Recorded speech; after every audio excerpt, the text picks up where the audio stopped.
Hello everyone, welcome to another build order tutorial, this time for the Protoss out there. This is going to be shown to us by Trap, facing off against Bjorn. It's a pretty good game if you want to check it out, but if you want to see the build order, then pay attention here. This is going to be a basic bread and butter Stargate macro opener with a little twist of going for some good old-fashioned Resonating Glaive Adepts as your compositions. So let's get started.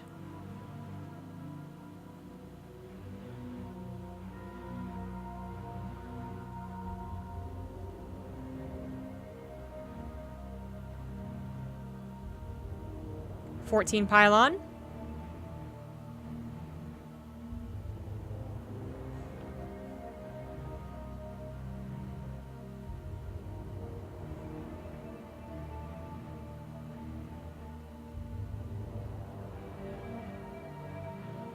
Chrono the Nexus.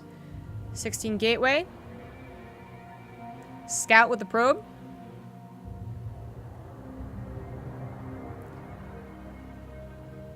Get an assimilator.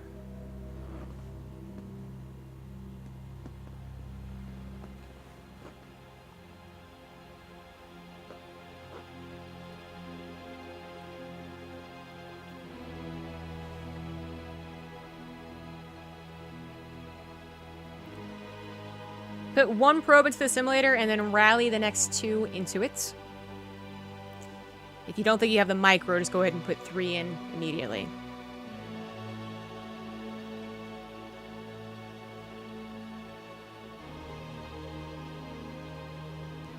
$20 nexus at your natural. You should be scouting to see if the Terran has a barracks at home, and if they're going for a command center or not. 7X core on 20. Build another probe.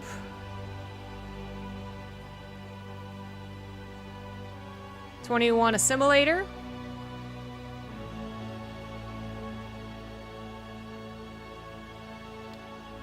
Hold off on probes. 22 pylon probe.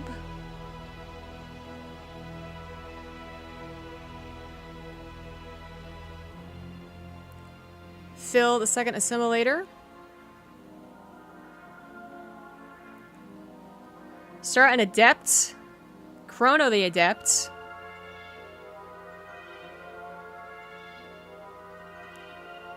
Get a Stargate.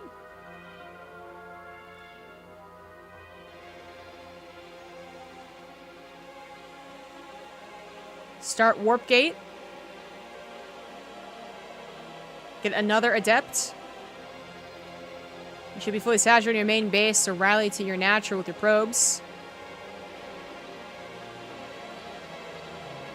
Chrono your natural and main nexus.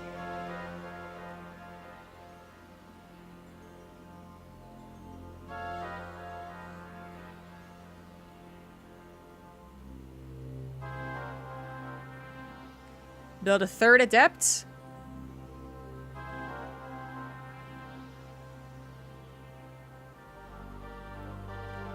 Once the target is done, build an oracle immediately.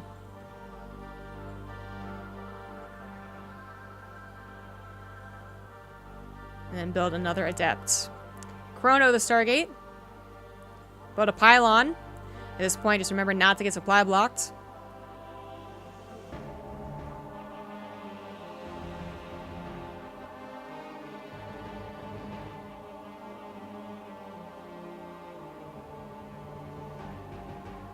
Get a second oracle and chrono that as well.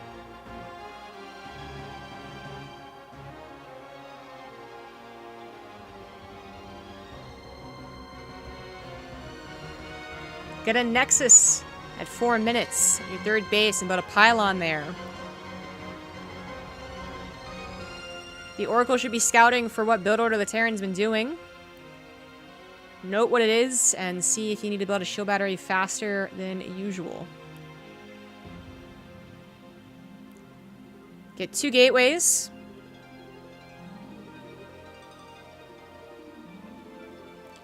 Start Phoenix production and chrono it.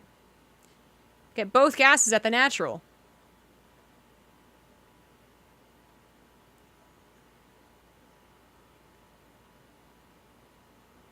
Start warping into depths when you can. as consistently as you can.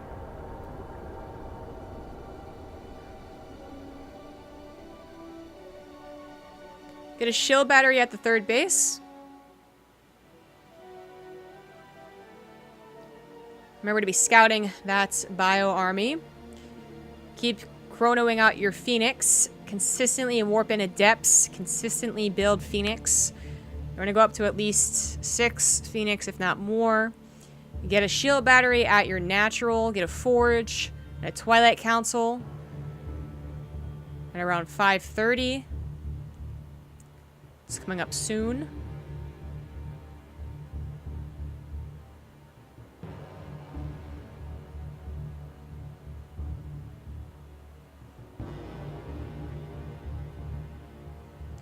Now build your forge and Twilight Council.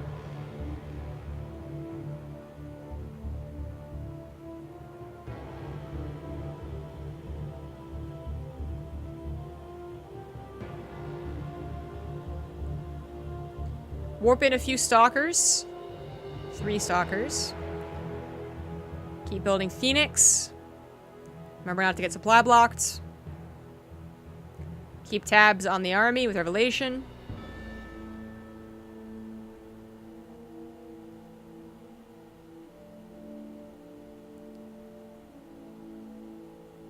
Get Resonating Glaives and +1 and Chrono both. If you feel the need to, get another shield battery at your third base. Warp in more depths.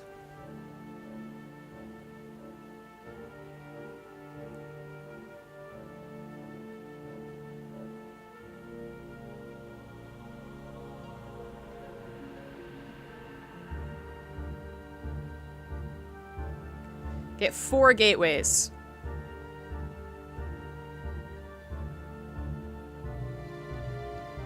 Saturate your third base as soon as possible. Get 2 sentries. Guardian Shield's gonna be very helpful. Production will really ramp up, so make sure you're not getting supply blocked. Get a robo.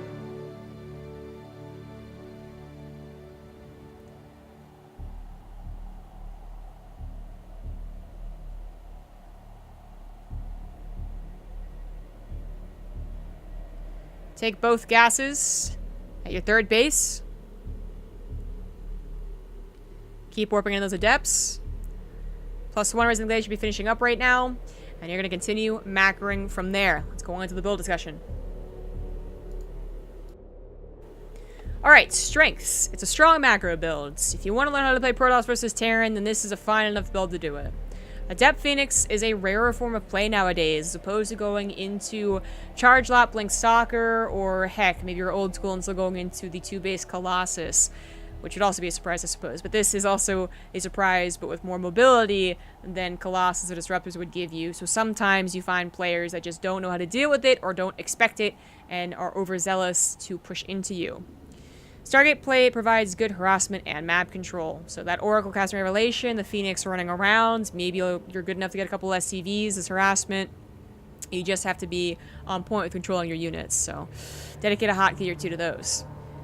Phoenix provide easy drop defense. So as opposed to getting observers in the right position and then making sure that you have enough blink stalkers and making sure to target fire the medevacs, like Phoenix will automatically do that for you, and they're very quick, so you can even put them on patrol around your natural and main base, and they usually will cover you in those higher numbers of 6+. Now, the weaknesses of the builds. Fast third base can be hard to hold against punishing builds, but I'll note that you don't have to get such a fast third base as trapped it in this game, especially if you scout something a little bit cheesier or 3 racks is on the way or something like that. You can go for gateways before third nexus. Stargate play requires constant micro to be most effective, so you're going to have to really play a lot of games here to make sure that you have the dedicated hotkeys and the dedicated presence of mind, or whatever you want to say, mind game, mind presence, whatever. You know what I'm trying to say. You just want to make sure that you don't lose your units, alright? If you lose Phoenix, you're going to rebuild a couple because you're only anti-air for quite some time. You do not have Blink Stalkers. And if you lose Oracles, you might want to make sure that you have at least 1 per Revelation. Adept play can fall off quickly against Smart Terrans. So one of the reasons that this is not so much a popular competition anymore is that it did kind of get figured out. You'll find Terrans who figure out you're doing it, and then they go for a lot of widow mines. And while you can do some fancy micro with Phoenix, dragging the widow mine shots on top of the army, it's pretty hard to do. If you're fighting against a good Terran, they'll probably also counter micro that as well. So it falls off. You'll want to go into charge. You'll want to go into blink. You'll want to add on high Templars. It's something that you can stick on, you know, forever. You're going to have to transition.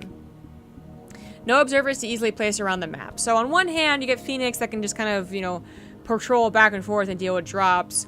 You don't have guaranteed easy scouting, basically. I guess guaranteed is a strong word, but, you know, no observer in surveillance mode that's, you know, cheekily placed over a gap. No observers that can't be scouted and taken out. The Phoenix might eventually all die. So that's the downside. Now for some tips and tricks. Getting the 2 gateways before 3rd Nexus can help if you believe the Terran is going to be aggressive. Went over that in the weaknesses and strengths. So 2 gateways first, then the 3rd Nexus. It's a pretty simple change in the build order. Shield batteries are friends. They're very good.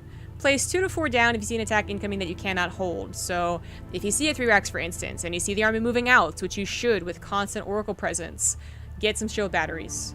Okay? Keep orping in when you can. Maybe cut some pro production.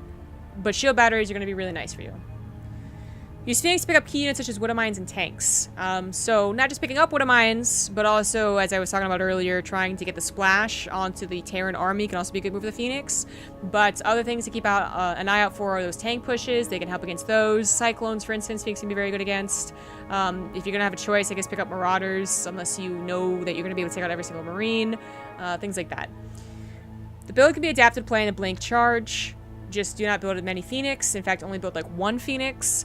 Get a faster Twilight Council and Forge. There are plenty of variations of the kind of opener we have here, Stargate into fast 3rd. It just depends on how you want to play. The Oracle's purpose is not to get damage done, guys. It feels great to kill 10 SCVs, which is really, really unlikely, but that doesn't even matter. You kill 10 SCVs, but you don't scout 4 medevacs going into your main base, you're still dead. So yeah, just in general, keep this in mind. A living Oracle casting Revelation is better than 3 SCV kills. It might even be better than 10 or 15 SCV kills in some extreme circumstances. So keep that thing alive. And of course, if you like this content, then consider following me on this YouTube channel, on Twitter, on Twitch, on Instagram, supporting my Patreon, whatever. And also, go ahead and check out my other videos. Thanks for watching.